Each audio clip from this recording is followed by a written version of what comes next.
বলেছেন আখিরুজ জামানে পৃথিবী দুটো ভাগ হয়ে যাবে, এক ভাগ মুসলিমদের আর এক ভাগ হচ্ছে অমুসলিমদের।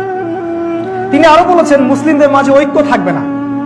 এই পয়েন্টটা খুব ভালো করে খেয়াল করেন, মুসলিমদের মাঝে ঐক্য থাকবে না, তারা বিভিন্ন দলে উপদলে বিভক্ত হয়ে যাবে। পৃথিবী দুটো ভাগ হয়ে যাবে, একটা ভাগ কুফফারদের আর একটা ভাগ মুসলিমদের। তিনি বলেছেন যখন পৃথিবী এভাবে ভাগ হয়ে যাবে তখন কুফফারদের দ্বারা মুসলিমরা নির্যাতিত হবে। তারা তোমাদেরকে এমন ভাবে আক্রমণ করবে যেমন করে অনেকগুলা ক্ষুধার্ত মানুষ একটা দস্তরখানার মধ্যে গোগ্রসে খাবার খেতে থাকে। হাউমাউ করে মানুষ যখন খাবার খায় ঠিক এরকম করে তারা তোমাদের রক্তপাত ঘটাবে মুসলিমদের। সাহাবীরা প্রশ্ন করছেন, ইয়া রাসূলুল্লাহ, তখন কি আমরা সংখ্যায় কম হব?